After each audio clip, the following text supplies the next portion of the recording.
Hello, everybody. Welcome to Duo Planet, the YouTube channel where we talk all things media. I am one of your hosts, Azteral, as always. I'm joined by fellow co-host Slasher, Hey everybody. and today we are back for The Last of Us Season 2, Episode 6, titled The Price. Good old flashback episode. Yeah. We get a lot more context to characters' actions. Obviously, the return of Papa Pedro as Joel Miller, and a little surprise cameo from Lalo Salamanca from Better Call Saul, which was surprising to see. An aspect that isn't within the confines of the game is actually the discussion on Joel's history. And when I say that, I mean his family history. His dad, his mum, stuff like that. And we get that in the show. Not much of it, mind you, a little bit. But it's more than we got in the game. And it was a good scene for them to open the episode on, especially considering this episode is all about Joel, Ellie, and yeah, that sort of environment that we're in now, which did lead us into. I'm trying to think what's the best way to go about this. First birthday. We'll separate into birthdays because this episode's all about going through Ellie's differing birthdays for stuff. So the first birthday, Joel returns to Jackson with some Lego that he's giving to Seth to get Seth to bake a cake for Ellie for her birthday. Obviously, it goes down well. The big surprise here was the guitar that Joel was making for her, and getting to hear Pedro sing Future Days, which is probably the greatest piece of soundtrack ever done in any video game ever. And it was nice to hear Joel sing it in Pedro's voice. Second birthday, we move ahead like a year. We get Ellie and Joel at a museum. They're exploring. Ellie's loving it because she likes dinosaurs and space. We get the scene inside the capsule where Joel gives her a tape to listen to that's like a broadcast of one of the shuttle launches. On the way out of there, Ellie pauses and spots some fireflies floating in like a wooded area, and starts getting the ball rolling for her questioning Joel. Which leads us on to birthday 3. Joel returns from patrolling with a cake, which seems to be the norm now. And Ellie is within her room with a somewhat familiar face in Kat. You'll probably remember her from episode 1.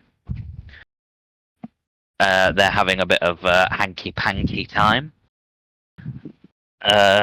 We also get to hear about how Ellie burned her arm to hide the mark so she could wear long sleeves. Which, obviously, pretty good for like context and stuff, because you don't actually know what or how they cover it up in the game. But Ellie then gets a tattoo over that scar that she's now created. And Joel is not too pleased. I think Slasher did not expect Joel's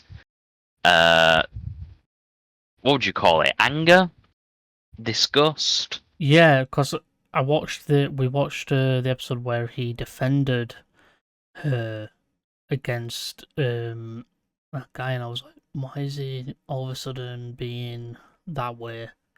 So it was kind of a bit of a shock, but I guess it's more of like he was shocked, Yeah. but I'm not sure how to feel about that. I think the best thing about it was it showed that while Joel was supportive, he wasn't always, Mm. and that's a good way to characterize him because it makes Seth less egregious when you know all that. So yeah, I think it's a fine characterization of Joel. I just think that people are going to be a little bit angry about it because people like to complain. Um, I would. I thought that it was a very good scene. I thought Pedro delivered the lines very, very well. And far as we know, And this was his last episode. for now, For now, until unless they he decide to bring him back for further episodes in the future. until he'll return for season 3, where he'll be in a flashback episode in Abby's nightmares, Mm. which wouldn't surprise me. I would actually expect that if I'm being honest. What else did we have? Oh yeah, the last birthday. The last birthday has Joel basically going out with Ellie on a standard patrol. They're going on the easiest route that they have because Ellie is a newbie when it comes to patrolling, so it'll be important to keep her safe. But they get a call that Eugene and someone else has been attacked by infected, so they go a rushing after Ellie says that she's not his baby girl, she's his partner. So Joel's like, damn, she got me there. And they go a riding. They arrive. We see a horse riding along with a very dead rider. And then we find Eugene, who people that played the games will know as the guy with the weed.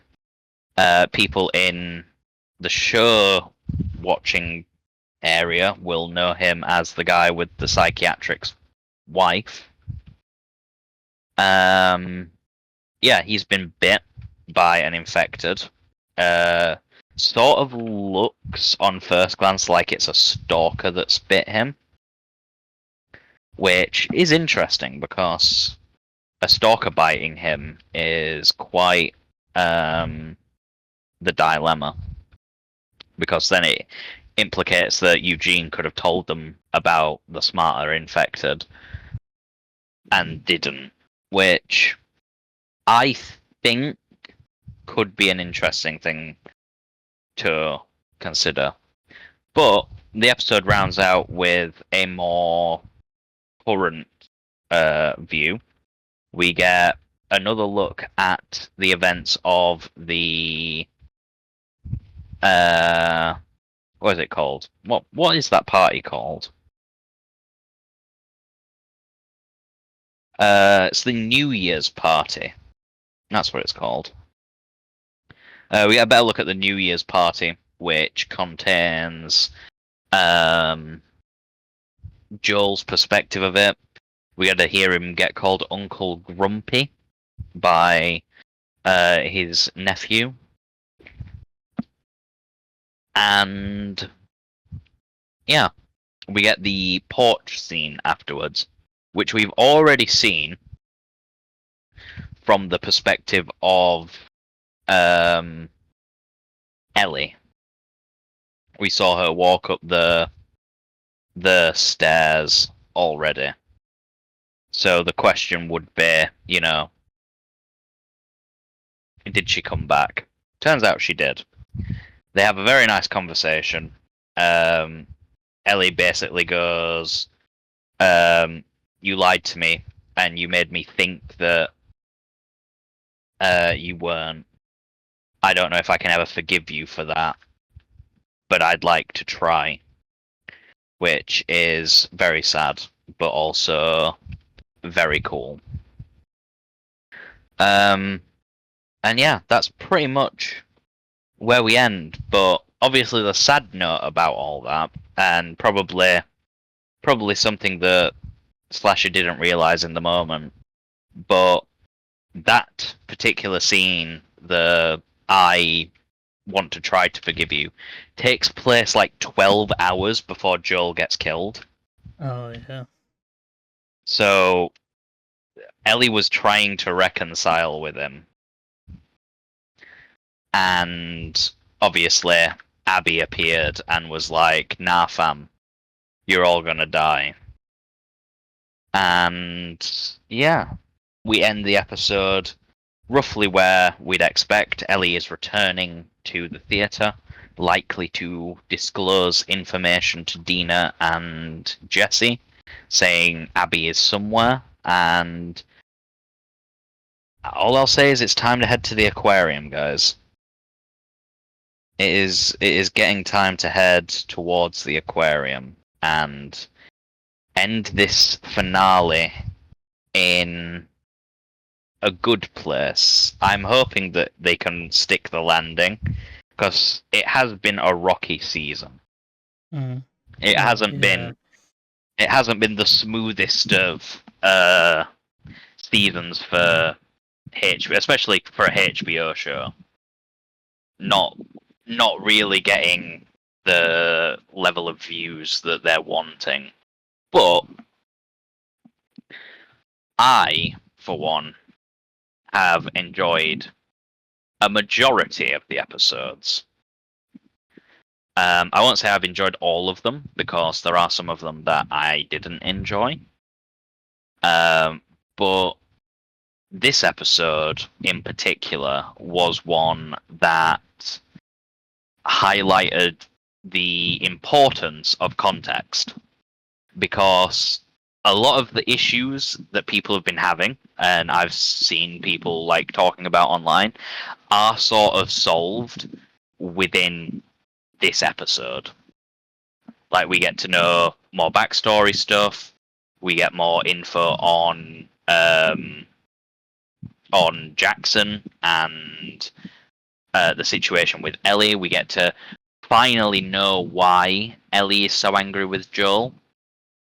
But not just that, we actually get like a closure scene on um on the whole for it, which is like super important for the kind of arc that they're going for with this whole revenge plot, I think. And yeah, I am excited for what is to come in the coming weeks. What about you, Slasher? I'm ready to see what happens in the final. Next episode is the final, isn't it? Yeah, Yes. next episode is the final episode. I'm ready to see what happens. It's definitely going to be interesting to see how it ends. And if our thoughts about next season being a Abby season is right, then that'd be interesting to see. It's cool to see them probably splitting both stories, and then in season 3 we'll get more of like and then season 4 you'd get your end story if that's how it went. But all depends on how things go.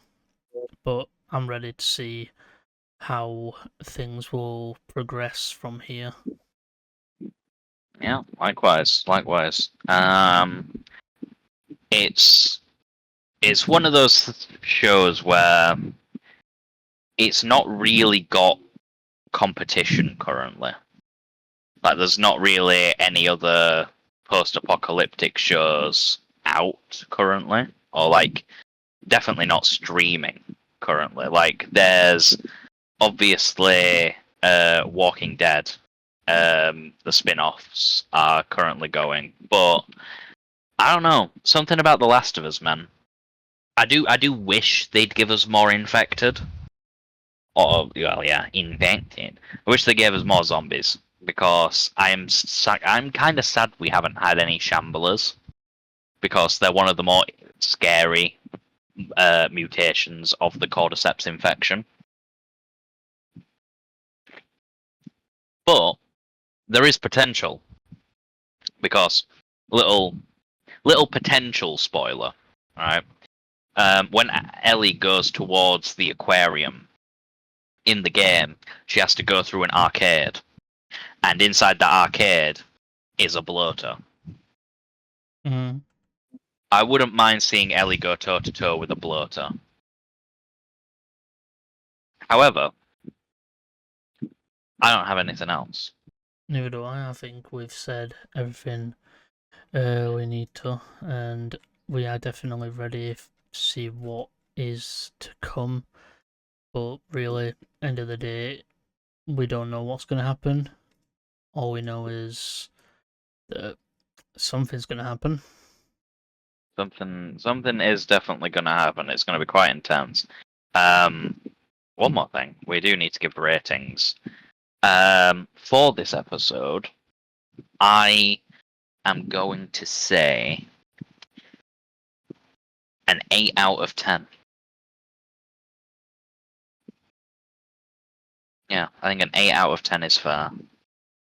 I'm going to go a bit higher and go 8.5.